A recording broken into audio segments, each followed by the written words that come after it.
माँ तू सबसे प्यारी है, माँ तू जग में न्यारी है।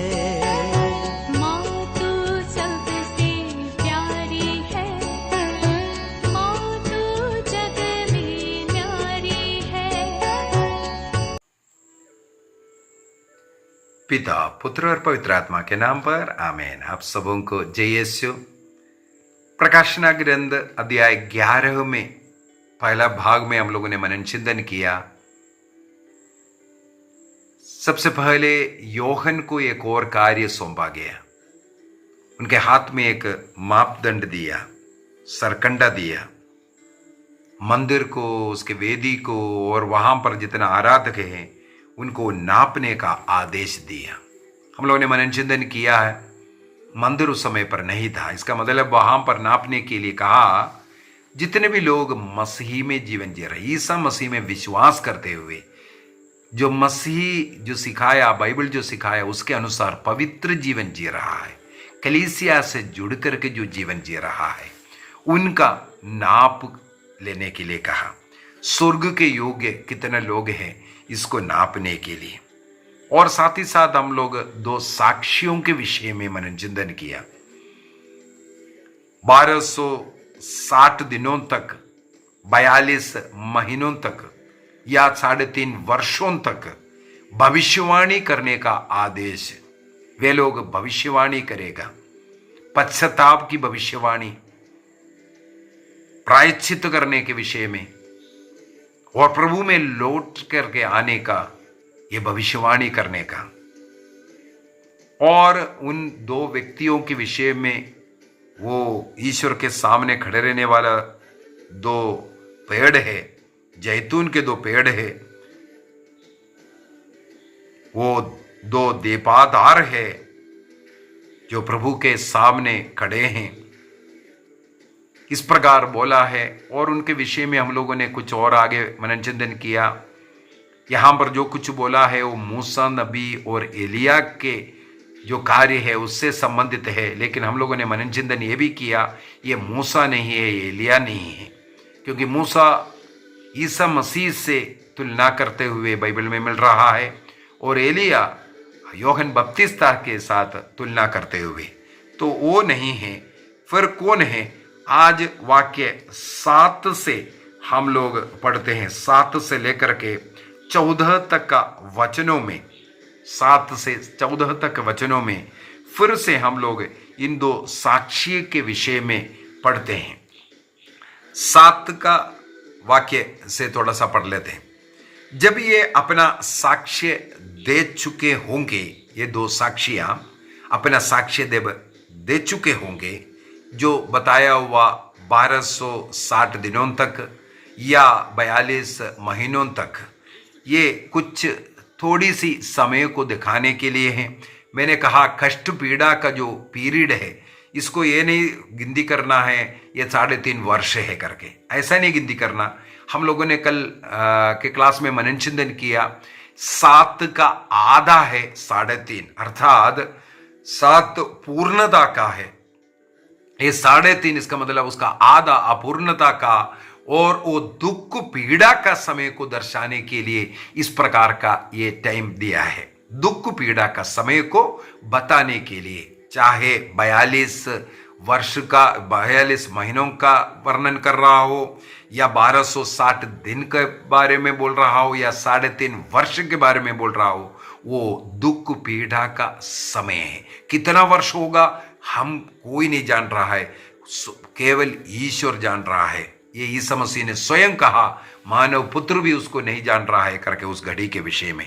तो पीड़ा के समय पर हमें क्या करना है? पीड़ा है हमारे जीवन में आ रहा है मन परिवर्तन के लिए, वो समय जब खत्म होगा तभी क्या होगा, ये वाक्य 7 में लिखा है। तो जब वो भविष्यवाणी कर चुके हैं, साक्ष्य दे चुके होंगे, तब अगाध गर्द से ऊपर उड़ने वाला पशु इनसे युद्ध करेगा। जो भविष्यवाणी करने वाले लोगों से पशु युद्ध करेगा। इसलिए भी मैंने बोला ये मूसा नहीं है, ये नबी एलिया भी नहीं है। इसके बाद क्या है? और इन्हें पराजित कर इनका वध करेगा। इनकी लाशें उस महानगर के चौक में पड़ी रहेगी जो लाक्षणिक भाषा में सोदोम या मिस्र कहलाता है, और वहां इनके प्रभु को क्रूस पर आरोपित किया गया था। यहां पर कुछ और इशारा करके दे रहा है, ये जो दो साक्षी कौन है करके। साक्षी का ये जो अगाध गर्त से एक पशु निकल करके आता है, उससे युद्ध हो रहा है, और वो पशु इन दोनों साक्षियों को पराजित भी किया और उनको मार डाला।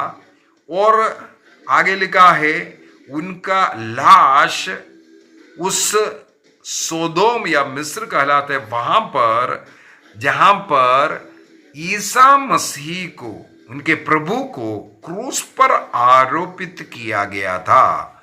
इनके प्रभु को जहां पर आरोपित किया गया वहां पर इनका लाश पड़े रहेगा। और वाक्य 9 को में लिखा है 3.5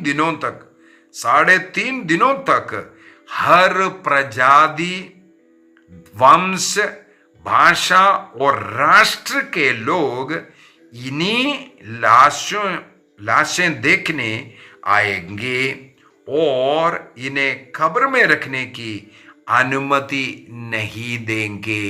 इसके बाद लिखा है पृथ्वी के निवासी इनके कारण उल्लसित होकर आनंद मनाएंगे और एक दूसरे को उपहार देंगे, क्योंकि ये दो साक्षी मर गया, इसलिए इस पृथ्वी के लोग, पृथ्वी के निवासी आनंदित होगा, एक दूसरे को उपहार देगा, पटाखा फोड़ेगा और मिठाई बांटेगा बोलते हैं, क्योंकि ये दो नबी पृथ्वी के निवासियों को सताया करते थे। इससे हमें पता चलता है पृथ्वी के निवासियों को पश्चाताप के सुसमाचार सुनाने वाले नबी जो सोदोम में, जो लाक्षणिक भाषा में सोदोम या मिस्र कहलाता है, ये लिखा है उस महानगर में वो पड़े रहेगी करके। ये सोदोम पाप का जगह, व्यभिचार का जगह, और दूसरा लिखा है मिस्र गुलामी की जगह। ये दो जगह का नाम लेने का मतलब है वो जगह सोदोम वासना पाप का जगह और मिस्र गुलामी का जगह। यदि इस समय पर जब AD 100 में ये जब लिखा, उस समय के विषय में अगर देखें, ना मिस्र है ना ये सोदोम है, बल्कि उस समय पर ये पीढ़ाएं होने वाला जगह है रोम। अभी रोम में दो साक्षी शहीद हुए, संत पेत्रुस और संत पौलुस। कई लोग ये भी बोलने लग गया है ये पेत्रुस है और पौलुस है, ये दो साक्षी कर करके। आगे अगर हम देखेंगे उनके विषय में भी नहीं है, क्योंकि 3.5 दिनों तक हर प्रजाति, वंश, भाषा और राष्ट्र के लोग इनके लाशों को देखेंगे। इसका मतलब ये दो साक्षी केवल दो नहीं है, बल्कि ये दो संख्या, जैसे हम लोगों ने मनन चिंतन किया था, जो डिट्रोनमी का नियम के अनुसार, मूसा के नियम के अनुसार कुछ भी प्रमाणित करने के लिए कम से कम 2 व्यक्ति होना है, इसलिए वो संख्या लिखा है। लेकिन ये 2 व्यक्ति फिर कौन है? जो मसीह के साक्षी देख करके मरने वाले शहीद, जो मसीह के जो साक्षी बनने वाला प्रत्येक व्यक्ति, चाहे वो रोम में शहीद हुआ हो या कन्या हमारे भारत देश में हुआ हो या किसी भी देश में शहीद होने वाले, जो प्रभु का साक्षी बन करके जो मरने वाले लोग, जो पीड़ाएं, कष्ट पीड़ाएं सहने वाले, जो इस पृथ्वी के लोगों को मसीह के विषय में जब बताते हैं उस समय पर उनको जो सताते हैं। आज हमें मालूम है सबसे ज्यादा सतावट नाइजीरिया में चल रहा है। एक ही वर्ष के अंदर ही पता नहीं कितने क्रिश्चियन ऐसे लोगों को पकड़ पकड़ करके मार डाला। कई पुरोहित सिस्टरगण अगवा किया, मार डाला, और अन्य विश्वासी लोग जो प्रभु के सेवा करने वाले लोग, ऐसे लोगों को अफ्रीकन कंट्रीज के अंदर मारा जा रहा है। और उसी प्रकार अन्य जगहों पर भी सतावटें, कलीसिया के ऊपर सतावटें मार डाल रहा है। तो ये दो साक्षी यदि हम लोग पूरे इस अध्याय को पढ़कर के देखेंगे, इससे हमें पता चलता है जो प्रभु का साक्षी बनने वाला, क्योंकि उनके लाशें सब प्रजाति, वंश, भाषा के और राष्ट्र के लोग देख रहा है, और उनके दफन विधि करने नहीं दे रहा है। इसका मतलब अनेकों का लाश दफन भी नहीं करते हैं, इस प्रकार फेंका जाता है, रौंदा जाता है, जलाया जाता है, क्या क्या नहीं कर रहा है उनके। और पृथ्वी के निवासी इनके मृत्यु के द्वारा वो खुशी मना रहा है। ईसा मसीह का संदेश सुनाने वालों के खिलाफ जो अत्याचार चल रहा है, अनेकों लोग उसमें खुशी मनाते हैं। ईसाइयों के ऊपर जो अत्याचार करते हुए अन्य लोग खुशी मनाते हैं। हमें मालूम है आदिम कलीसिया से लेकर के आज भी वो दुख, कष्ट, पीड़ा का समय चलते आ रहा है, और उनके प्रभु जो है जहां उनका मृत्यु हुआ है वहां पर होना है। इनकी लाशें वहां पर रहेगा जो इनके जो प्रभु का जहां पर मृत्यु हुआ था वहां पर। वो ना मिस्र है ना सोदोम है, लेकिन हमें मालूम है वो जगह यरूशलेम है। वो रोमन सम्राट के अधीन था, रोमा साम्राज्य के अधीन था, इसलिए वो रोमा के विषय में, रोम के विषय में ये यहाँ पर लिखा हुआ है। यहाँ पर वाक्य 9 के अंदर 3.5 दिनों तक यहाँ पर लिखा है। हम लोगों ने कल के क्लास के अंदर 3.5 वर्ष के विषय में 1260 दिनों के विषय में, 42 महीनों के विषय में सब पढ़ा था। ये उसके अपेक्षा में कुछ कम समय है, 3.5 दिन है, उसकी तुलना में बहुत ही कम समय है। इसका मतलब जो दुख, कष्ट, पीड़ा सह करके एक व्यक्ति का शरीर को दफन विधि भी करने नहीं दे रहा है, ये एक शॉर्ट पीरियड रहेगा। तोबित का ग्रंथ अध्याय 1 वाक्य 16 से पढ़ेंगे, इस प्रकार का लाशें पड़े रहता है। तोबित जाकर के चोरी चोरी दफन विधि करता हुआ, सड़कों से उठा करके दफन विधि करता हुआ हमें वहां पर मिलते हैं। तो इस प्रकार और संसार के लोग, पृथ्वी के सब निवासी ये देख रहा है। इसका मतलब केवल 2 लोगों का मृत शरीर नहीं है, बल्कि जितने भी शहीद लोग ईसा मसीह का संदेश दे करके मरे हैं उनका है करके हम लोग यहाँ पर पढ़ सकते हैं। इसका मतलब है क्रिस्त का कलीसिया, क्रिस्त की जो कलीसिया जिसे योहन ने जो नापा है, जो स्वर्ग पहुंचा है, और हम लोग प्रकाशन ग्रंथ अध्याय 7 के अंदर जब 5वीं तुरही बजाया, वहां पर शहीदों की आत्माओं को वेदी के नीचे स्वर्ग में देखा था। इस प्रकार हम लोग देखा है ऐसे जो लोग जो स्वर्ग पहुंच रहा है उनके विषय में ही लिखा हुआ है। केवल 2 व्यक्ति नहीं, बल्कि जो प्रभु के में जो जी रहा है, प्रभु के नाम पर जो मर रहा है, उनकी जो आत्मा के विषय में। और जो पहले हम लोगों ने पढ़ा था वाक्य 4 के अंदर, ये 2 दीपादार है जो पृथ्वी के प्रभु के सामने खड़े हैं करके। यदि हम लोग प्रकाशना ग्रंथ अध्याय 1 वाक्य 20 में देखेंगे, वहां पर 7 इस प्रकार दीपाधार के विषय में लिखा हुआ है। वहां पर हम लोगों ने मनन चिंतन किया था, एक कलीसिया का रूप है, कलीसिया का रूप। इसका मतलब यहां पर जो जो दीवादार जो बताया है वो कलीसिया का, जो कलीसिया विशेषकर जो शहीद हो रहा है प्रभु का साक्ष्य दे करके, उनके विषय में है। और आगे हम लोग पढ़ते हैं इसके बाद भूकंप होने के विषय में, किंतु 3.5 दिनों के बाद क्या हुआ, वाक्य 11 से 14 तक वचन को भी थोड़ा सा पढ़ते हैं। ईश्वर की ओर से इन दोनों में प्राण आ गया और ये उठ खड़े हो गए। 3.5 दिनों तक उनके लाशों को दफनाने नहीं दिया। खुशियां तो मनाए, लेकिन आगे इस प्रकार जो शहीद होने वाले, क्रिस्त में जो कष्ट पीड़ा सहन करके जी रहा है, उनको खुशी दे करके आगे लिखा हुआ है, इनको ईश्वर ने दोबारा प्राण दिया, अर्थात स्वर्ग राज्य उन्हें मिल रहा है। इसके बाद वाक्य 12 में, स्वर्ग से एक वाणी इनसे कहते हुए सुनाई पड़ी, यहां ऊपर आओ। देखो, ऐसे प्रभु के लिए जो जी रहा है, कष्ट पीड़ा सह रहा है, उनके लिए वहां पर स्थान तैयार है।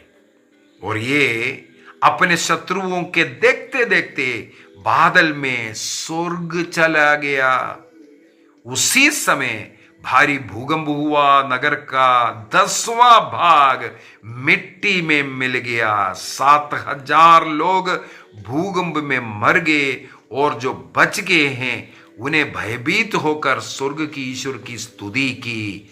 अब तक केवल वाक्य 14 में लिखा है दूसरी विपत्ति बीत गया है। देखो, अभी तीसरी विपत्ति शीघ्र आने वाला है, अर्थात 7वीं तुर्की बजाने वाला है। 7वीं तुर्की बजाते ही वो अगला विपत्ति आने वाला है।